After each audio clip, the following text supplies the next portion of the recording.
Good morning student. Today I am going to explain the chapter 9 of class 9th. Lesson name is force and laws of motion. हमने previous chapter में motion of object के बारे में पढ़ा that an object move along a straight line, जिसमें वस्तु एक straight line के अलोंग चल रही है। हमने टर्म पोजीशन के बारे में पढ़ा, वेलोसिटी, एक्सेलरेशन के बारे में पढ़ा कि कैसे बॉडी मूव करती है। The rate of change of velocity is called acceleration, uniform acceleration, uniform motion, non uniform motion. लेकिन इनके पीछे है कौन? किसी भी वस्तु को मूव करने के लिए, मोशन में लाने के लिए क्या चाहिए? तो कोई ना कोई टर्म तो आएगी इसके पीछे, तो वो है फोर्स, जिसके बारे में हम इस चैप्टर में पढ़ेंगे। फोर्स के बिना हम किसी चीज़ को मूव करना आसान नहीं है, ना हम उसे मूव कर सकते, ना उसकी शेप चेंज कर सकते। तो फोर्स के बारे में इस चैप्टर में पढ़ रहे हैं हम। A ball on the ground when given a small hit, अगर एक बॉल को ग्राउंड पे उसे हम थोड़ा सा हिट कर दें तो ये क्या करना शुरू कर देती है? मूव करना शुरू कर देती है। लेकिन क्या ये हमेशा के लिए मूव करती है? नहीं, क्योंकि वहाँ फ्रिक्शनल फोर्स होता है जो उसे रोक देती है। उससे वो जो थोड़ी देर के बाद रुक जाती है, रेस्ट में आ जाती है, उसे बोलते हैं natural state of an object. कि हर एक चीज़ लगातार मूव नहीं करती, वो कुछ टाइम के बाद रुक जाती है। और इसके लिए कुछ हमें ला दिए गैलीलियो ने और इसाक न्यूटन ने, और उनके बारे में भी इस चैप्टर में हम रीड करेंगे। In our everyday life we observe that some effort is required to put a stationary object into motion. जो स्टेशनरी ऑब्जेक्ट होते हैं, मीन्स जो रेस्ट पे होते हैं ऑब्जेक्ट, उनको मोशन में लाने के लिए या जो मूव कर रहे हैं उन्हें स्टॉप करने के लिए हमें फोर्स की ज़रूरत पड़ती है, हमें बल लगाना पड़ता है। तो उसके लिए हम मस्कुलर एफर्ट, अपनी मस्कुलर फोर्स लगा सकते हैं, जिससे उसको हम पुश करके, धकेल कर या हिट करके, पुल होता है खींच कर, किसी वस्तु को ही शेप चेंज कर सकते हैं, उसकी स्टेट चेंज कर सकते हैं। अगर वो रेस्ट पे है तो उसे मोशन में ला सकते हैं, और मोशन में है तो उसे रेस्ट पर ला सकते हैं। हम फोर्स को टेस्ट नहीं कर सकते लेकिन उसे फील कर सकते हैं उसके इफ़ेक्ट को, कि वो फोर्स लगाने से उस वस्तु में क्या चेंज हुआ। अगर कोई वस्तु को हम हिट करें, जैसे एग्जांपल दिखा रखे हैं ये, इनको देखो, एक ट्रॉली है, उसे पुश कर रहा है बच्चा। The trolley moves along the direction when we push it. जब हम इसे पुश करते हैं तो जिस डायरेक्शन में से लेके जाना होता है उधर वो मूव कर जाती है। द ड्रॉर इज पुल्ड, यहाँ पर पुलिंग हो रही, खींचा जा रहा है उसे, ड्रॉर को खींचने से खुल गया। हॉकी स्टिक से हिट करने से ball move forward in the direction in which we want to throw it. जिधर हम इसे फेंकना चाहेंगे उधर चली जाएगी जब हम इसे हिट करेंगे। इसके अलावा फोर्स लगाया जाता है शेप चेंज करने के लिए। जैसे स्प्रिंग दिखाया है, इसको अगर हम खींचें, दोनों तरफ से खींचा गया है, इधर भी और इधर भी, तो ये इसकी शेप क्या होगी? चेंज होगी। पहले ये ऐसा था, फिर बाद में खुल गया। ऐसे ये बॉल है, इसको फोर्स लगाने से दोनों तरफ से प्रेस किया जा रहा है तो उसकी शेप चेंज हो गई। इस तरह से फोर्स से हम we can make the object to move from the rest position, or we can make the position of an object to make it in rest position from the motion, and we can change the shape of the object, we can change the size of the object। इससे हम shape और size भी change कर सकते हैं वस्तुओं का। किससे? फोर्स से। अब फोर्स कई तरह के होते हैं, magnetic force, muscular force, different तरह की फोर्स के बारे में हमने 7th में भी पढ़ा था। अब इसमें हम पढ़ रहे हैं बैलेंस्ड एंड अनबैलेंस्ड फोर्स के बारे में। अगर इक्वल एंड अपोजिट फोर्स हो तो उसे बोलेंगे बैलेंस्ड फोर्स। कोई दो फोर्स लग रही हैं किसी वस्तु पर, वो इक्वल भी हैं और अपोजिट भी हैं। इक्वल एंड अपोजिट मीन्स मान लो एक फोर्स इस डायरेक्शन में लग रही है और एक इसमें, और दोनों की वैल्यू, दोनों का मैग्नीट्यूड इक्वल हो। मान लो एक का F1 है और एक का F2 और दोनों इक्वल है मैग्नीट्यूड में, देन वी से बैलेंस्ड फोर्स। और बैलेंस्ड फोर्स होगी तो वस्तु में मूवमेंट नहीं होगी। अनबैलेंस्ड फोर्स होती है जिसमें एक फोर्स, एक साइड लगने वाली फोर्स दूसरी फोर्स से ज़्यादा हो, तभी वस्तु मूव करती है।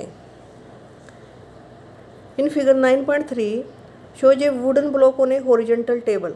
इस पे देखो, एक वुडन ब्लॉक दिखा रखा है आपको। Two strings X and Y are tried to opposite force. The two string X and Y are tied, उस पर दो स्ट्रिंग बांध दी इसके अपोजिट फेस पर ब्लॉक के, एक का नाम X दे दिया, दूसरे को Y। If we apply a force by pulling the string X the block being to move to the right, अगर हम इधर फोर्स लगाएंगे तो इधर मूव कर जाएगा, इस साइड लगाएंगे तो इधर मूव कर जाएगा। The block moves to the left, अगर हम वाई पे फोर्स लगाएंगे। If block is pulled from both side, लेकिन अगर ब्लॉक को दोनों साइड से खींचा जाए विद इक्वल फोर्स, और फोर्स भी इक्वल हो, तो ब्लॉक विल नॉट मूव। अगर इक्वल एंड अपोजिट फोर्स होगी तो ब्लॉक में मोशन नहीं होगा। Such force are called balanced force, मैंने पहले ही बताया बैलेंस्ड फोर्स लगेगी किसी वस्तु पर तो वो मोशन नहीं होगा। It do not change it's state of rest, तो वो रेस्ट से मोशन में नहीं आएगा, या फिर मोशन से रेस्ट में नहीं आएगा जब तक इक्वल फोर्स लगती रहेंगी। Let us consider a situation in which two opposite force of different magnitude pull the block, अगर हमने एक तरफ ज़्यादा फोर्स लगा दी दूसरी तरफ कम, तो वो ब्लॉक क्या हो जाएगा, मोशन में आ जाएगा। In this case the block would begin to move, क्योंकि हमने एक डायरेक्शन में ज़्यादा फोर्स लगाई है दूसरी साइड के मुकाबले। The two force are called non balanced या अनबैलेंस्ड फोर्स, अगर अनबैलेंस्ड फोर्स होगी तो ही ब्लॉक मूव करेगा। This suggest that unbalanced force acting on object bring it in motion, तो किसी भी ऑब्जेक्ट को अगर आपने मोशन में लाना है तो उस पर अनबैलेंस्ड फोर्स लगानी पड़ेगी। अब यहाँ अनबैलेंस्ड फोर्स का वो जो आ रहा है, ये टर्म इसलिए आई क्योंकि जब भी कोई वस्तु रेस्ट पे होती है चाहे मूव कर रही हो, उस टाइम एक फ्रिक्शनल फोर्स हमेशा होता है and it oppose the direction of motion of the object. जिस दिशा में वस्तु गति करना चाहती है ना, उसका विरोध करता है। Frictional force always oppose the motion of object, तो उस किसी वस्तु को गति में लाने के लिए, मोशन में लाने के लिए, स्पीड में लाने के लिए हमें उससे बढ़कर फोर्स लगाना पड़ेगा। फ्रिक्शनल फोर्स से ज़्यादा फोर्स जब हमारा होगा तभी वो वस्तु मूव करेगी। इसलिए ये अनबैलेंस्ड फोर्स का जो टर्म है, ये टर्म आपको समझाई जा रही है। अब देखो, एक बच्चा है, अगर दोनों बच्चे एक ही दिशा में फोर्स लगाएं, दोनों इस साइड मूव करें इसको, तो ये मूव कर जाएगा, और वो भी फ्रिक्शनल फोर्स से ज़्यादा फोर्स लगाएं। अब यहाँ फ्रिक्शनल फोर्स के बारे में बात हो रही है कि ये दोनों स्टूडेंट या दोनों बच्चे इस साइड फोर्स लगा रहे हैं, लेकिन जो फ्रिक्शन फोर्स है जो इसको चलने नहीं दे रही, वो अपोजिट दिशा में फोर्स लगाएगी, और जिसके कारण हमें एनर्जी यूज करनी पड़ेगी अपनी यहाँ मसल्स की एनर्जी यूज हो रही है। और एक टाइम ऐसा आएगा अगर हमने फ्रिक्शनल फोर्स से ज़्यादा फोर्स लगा दी तो ये वुडन बॉक्स मूव करना शुरू हो जाएगा। अगर हमारी फोर्स फ्रिक्शन से कम रहेगी तो ये मूव नहीं करेगा।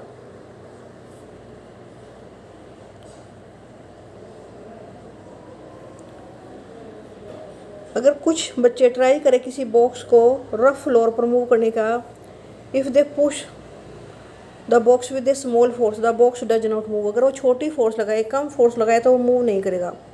Because of friction acting in a direction oppose to the move push. अभी आपको मैंने बताया एक फ्रिक्शनल फोर्स हमेशा होती है, जो हमने 7th क्लास में भी पढ़ा था फ्रिक्शन के बारे में, जो अपोज करती है मोशन का।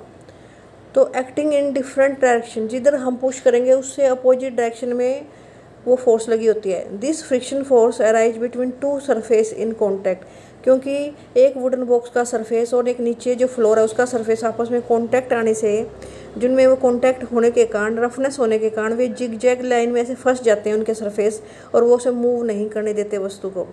तो उस फ्लोर की रफनेस के कारण, उस बॉक्स की रफनेस के कारण जो उनमें फोर्स है उसे फ्रिक्शन फोर्स बोलते हैं। It balance the pushing force and therefore box does not move, जिससे बॉक्स मूव नहीं कर रहा।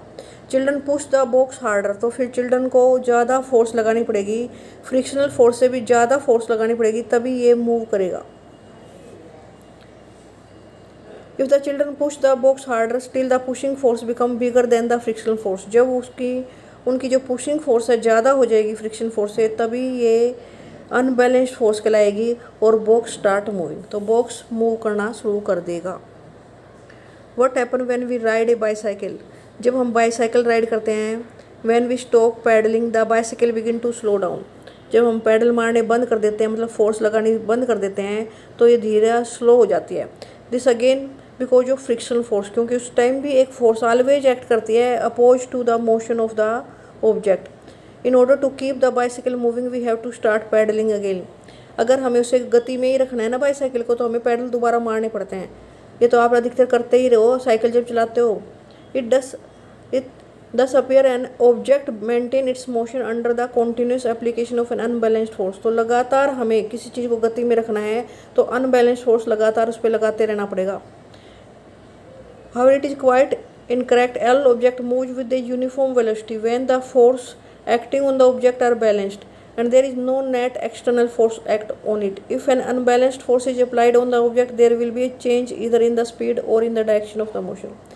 जब बैलेंस फोर्स होगी तो वस्तु गति नहीं करेगी, मूव नहीं करेगी, लेकिन जब हम अनबैलेंस्ड फोर्स उस पर लगाएंगे या तो उसकी डायरेक्शन चेंज कर सकते हैं, उससे हम उसकी स्पीड चेंज कर सकते हैं। अगर वो रेस्ट पे है तो हम उसे मोशन में ला सकते हैं, मोशन पे है तो उसे स्पीड में ला सकते हैं और उसकी डायरेक्शन भी चेंज कर सकते हैं अनबैलेंस्ड फोर्स लगाकर। Thus to accelerate the motion of an object an unbalanced force is required। यदि किसी वस्तु की स्पीड चेंज करनी है, उसे एक्सेलरेट करना है, स्पीड चेंज करने को एक्सेलेरेशन नहीं बोलते ना, तो हमें क्या अप्लाई करना पड़ेगा उस पर अनबैलेंस फोर्स। तो स्पीड चेंज करनी हो, डायरेक्शन चेंज करनी हो और उसे लगातार गति में रखना हो किसी वस्तु को, तो हमें अनबैलेंस्ड फोर्स अप्लाई करनी पड़ेगी। स्टूडेंट, आज हमने जितना पढ़ा बैलेंस और अनबैलेंस फोर्स के बारे में, आप उसे अच्छी तरह से रीड कर लेना।